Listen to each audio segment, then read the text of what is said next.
Now, am I not the luckiest boy in the world? Tonight, let's choose Telecaster. I think the Jazzers had too much play. That's just my number one. Gorgeous. See in the morning light, that gold top is incredible. Let's leave the Telecaster there just now. Let's go for this one. This is like a fantasy, a boy's dream come true. And of course, we'll not use the Strat today or the Junior. Just not been in a Junior place. And the Gretsch sitting there gorgeous as always. What do you reckon, Chandler?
Hi everybody, thank you very much for joining me again.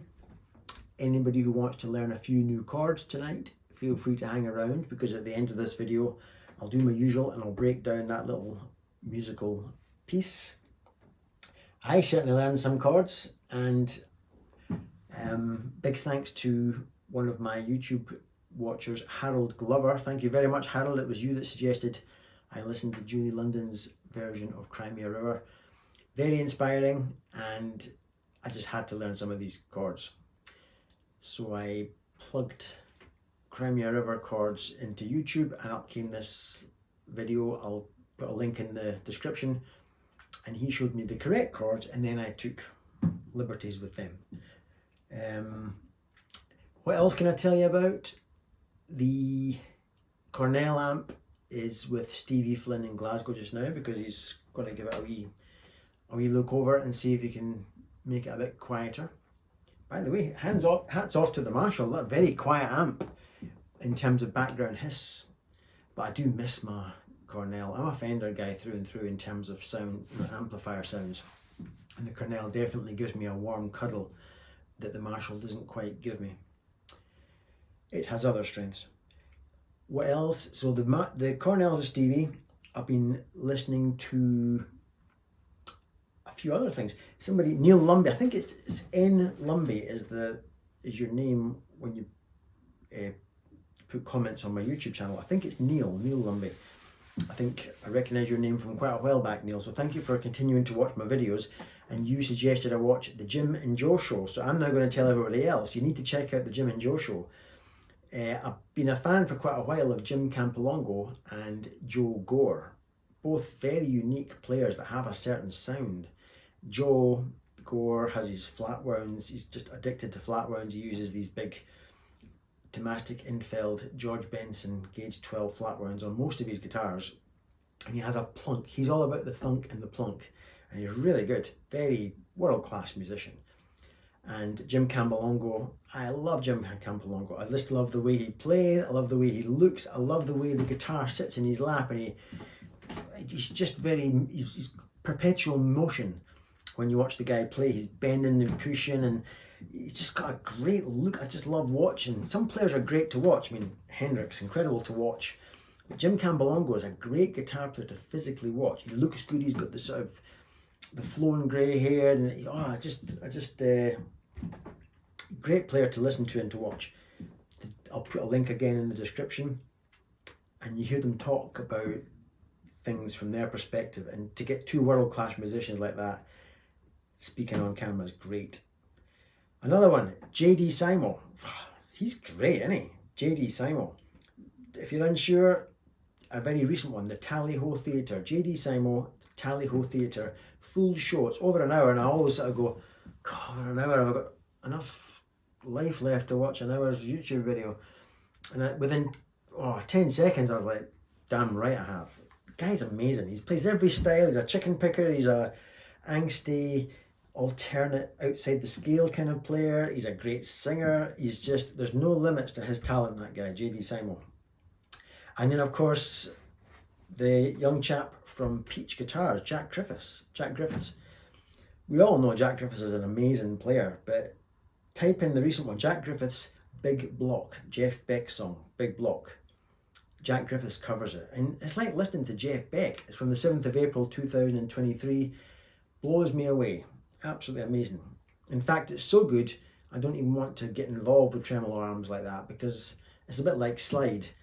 I've never got enough, unless I'm going to be alive for another 100 years, I've not got the time to get up to a level where I'd be good at it. And Jack Griffiths has clearly been inspired by Jeff Beck from the very off, and he's got that whammy bar thing down to a T. So check out Jack Griffiths' Big Block. Other than that, my sore finger's getting better, I think. I'm feeling pretty good. I'll not babble anymore, because nobody wants to hear me babble. You maybe want to learn a few chords. So let's get into the breakdown. I keep promising that I'll bring the junior out maybe on my next video, but I'm just not in a junior-y sort of place. It'll come. That's what's great about having all these guitars. I'm so lucky, because you can just pick one up and it's just not doing it for you. So, and that includes every one, even my number one up there, the Les Paul. Sometimes you play that and you think, oh, no, I need a single coil, and then you go for that and suddenly something opens up. Right, here's the breakdown. hope you all have a lovely day, morning, afternoon, night time, whatever, and hope you get something out of this. Right, the chords then, as I've been playing them, they're not necessarily the correct chords. Most of them are. I went on YouTube to learn from better guitar players as to what the real chords are, but then I went and changed some of them to suit some of the nuances that I wanted to put into my lead playing. I have no right to do that, but I don't care. So I'll try to talk about what the real chords are. This is what I played on the loop. I've got no sound. There we are. A series of E minors. I was eating some chocolate, I've just noticed that on this. Apparently that's a 9, E minor 9. Then watch what I'm doing. No idea what you would call that. Then watch my index.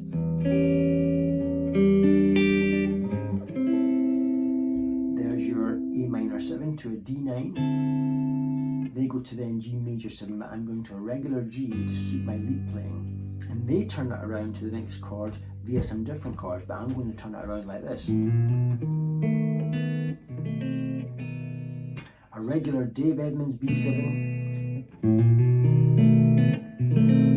but by flattening this, I'm catching that, apparently it's called a B7 flat 9. To this chord, which I've played many times. I did never know what it's called, but today I can tell you apparently it's called a B minor 11. I'm not playing the A string, so I'm mostly spanning the 7th fret, but I'm catching that little 5th fret of the B. And then I'm going. These are the correct chords apparently. What that is think of as an E7, the regular C7 shape dragged up, but by raising that up a semitone, I would have historically called that a raised 1, but apparently I should be calling that a flat 9, E7 flat 9. And rather than resolving, I resolved to E augmented, which is a correct chord, down to this chord here, which is a correct chord, but I don't know what to call it. That note there, just think of an A chord, that note is in a regular A, that note is in a regular A7, this note here isn't in an A, but it would make, I would call that the 2, but apparently I'm wrong, they would call it a 9. Get that lovely sound. But it's from the family of A. Then he does a little A13 down to a regular A7 to then turn it around with an A minor 7 and a D9 back to, they would do G major 7, but I'm doing a G to suit my lead playing. They would turn it around now to the new key of B minor with some chords that I'm not going to play. I'm going to turn it around to the new key with this. That is like a little E minor, but if I throw my thumb across and catch this, it makes it an E minor 6. I've always loved that chord, one of my favourite sounding chords. And then a regular, what's that, F7, F sharp 7, which turns it around beautifully to the new key of B minor. And then I do the same loop over and over until eventually I land on a B13, which is just a regular status quo B7 chord. But with that added, although that's a 6, this makes it a 7. You add the two together, 6 and 7 is 13. Apparently that's how they call it a B7 or B13. Then an F sharp 7, yeah, F sharp 7, F sharp minor 7, sorry. Then an F9 to go back to the song. My lead playing then. Spelling out the chords, E minor in harmonics with a wee 9 on top, slid down in semitones, hitting 2s and 6s on the way and God knows what else, with an A minor 9. So A minor 9 being an A minor with this up a tone, I would have called that a 2, but apparently I'm wrong, it's an A minor 9. And then walking down in semitones to that kind of augmented kind of sound. Then this chord That's just a bog standard F sharp 7, but with this raised up makes it that I would have called it a raised 1, but apparently it's a flat 9, F sharp 7 flat 9. But if you shape that different and play it like that, you catch the thin E string. My pinky. And then this chord, that's a B7.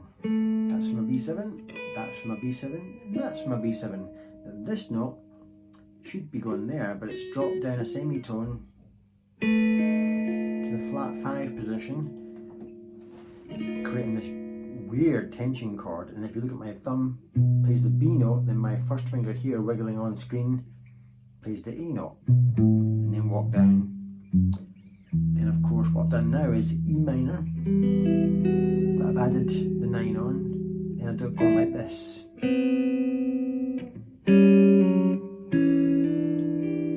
love that. All that is a half step rub. I've gone E minor with the 9. Now these two look like they're fretting, but they're just floating in the air. So I've got a C note here, and the half step rub is the 4th fret of the G string. Then another dissonant sounding chord. So I've taken this one up a semitone, so now I'm on the 2nd fret of the B string. These are still floating, and this is on the 5th fret of the D. See what I'm doing? I'm not playing the G string. And hammering on this little bit on top. I like that. And then just following a lot of the chords.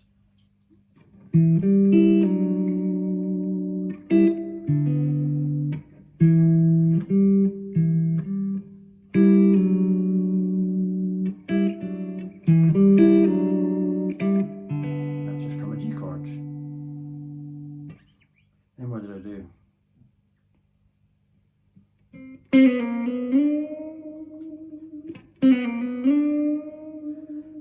To anticipate this next chord, I'm just following the chords all the time, referencing chords all the time with little bits of all just the chords that I've gone over already. Getting that in to reference the chord. Country bend, or a little bluesy country bend, to turn it around to G. That's the wrong chord, remember that? My chord, I'm putting G rather than G major 7. Turning it around, and I'm just sort of following the chords. That should already. Then D minor 9 to resolve to G. Just a bit of lead to turn me around. Like I've done already. Then to reference this A13 thing I went.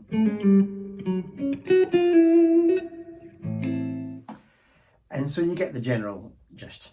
Then there was the Telecaster, of course, but I won't go into that because that could make the video so long. So I hope you got something out of that or learned a new chord. I certainly did, or I certainly learned how to name some of the chords. Remember, I don't put much value on knowing what they're called. Anyway, have a nice evening or day, afternoon, morning, whatever, and I will see you in the next video. Bye for now.